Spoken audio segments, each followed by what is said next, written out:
Life can be unexpected sometimes. You might be living comfortably, everything feels normal, and suddenly something changes that you didn't expect. Immigration is one of those big changes.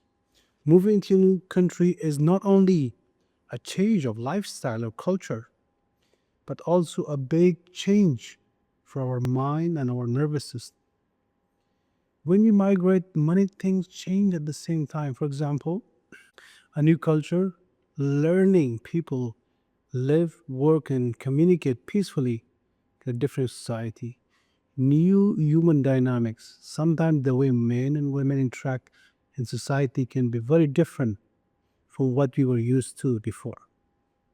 Not having a job immediately, this is another big change for immigrants. Or sometimes doing temporary jobs like Uber Eats, delivery work, or any other survival jobs while trying to build our lives. All of these changes can bring emotional confusion. Sometimes we feel fear, sometimes we feel uncertainty, sometimes we feel overwhelmed. And when these emotions are not understood or processed properly, they can lead to unhealthy habits.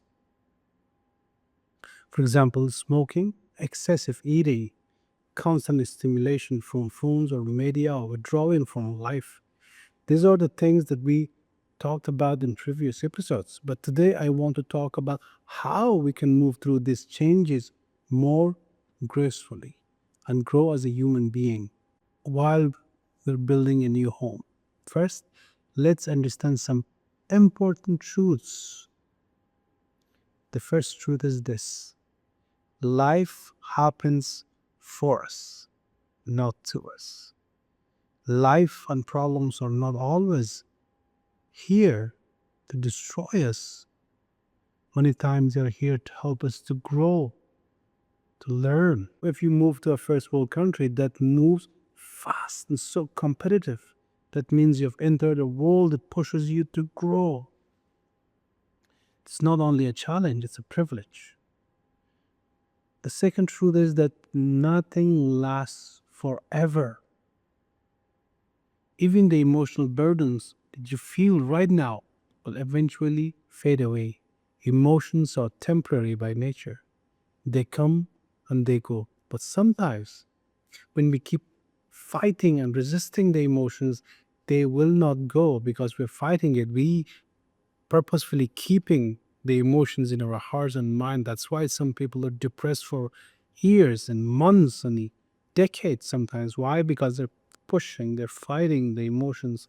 But in reality, emotions are like weather patterns. They will come and they will go on their own. When we allow emotions to move through us naturally, they often soften with time. The third truth is responsibility. We are 100% responsible for our emotions and our reactions. If there's a problem, there's a solution. Blaming others, blaming the world, blaming the new country, blaming the government will not help us grow. Taking full responsibility gives us power to change our situations gradually. Now, let's talk about some simple and practical steps that you can take to gracefully and beautifully process emotions. First, write down what parts of your life that you're bothering the most.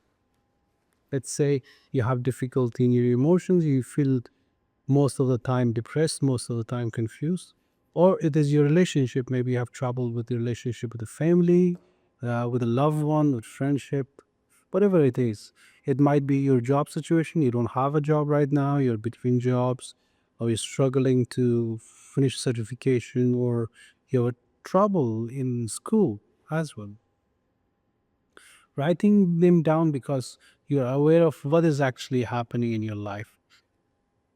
Write down that, for example, I don't know what to do.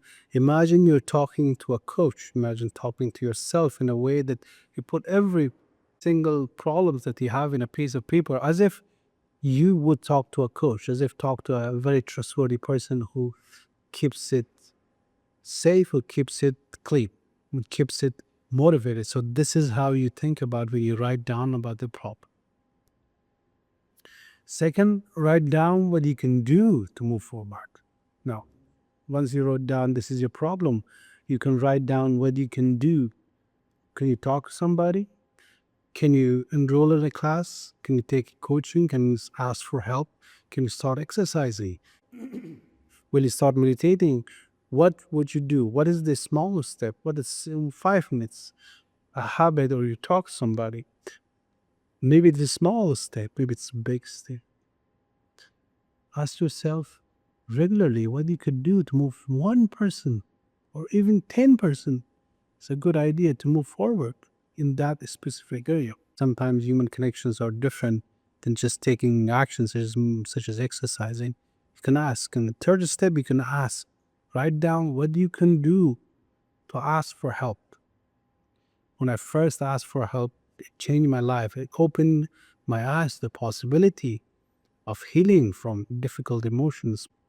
Not only possible, it happens. You see it with your own eyes. So ask for people who have done it before. Ask people. You can ask me, or you can ask any other person who has gone through the same thing, and they are able to tell you that there's a hope, that there's hope, that they can help you. And finally, act on whatever you discover. Trust your mind. Trust your ability to grow. You're a human being. You're so powerful.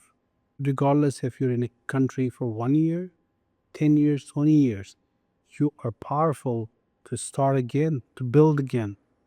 And trust that the world is safe, that fear sometimes makes us believe otherwise.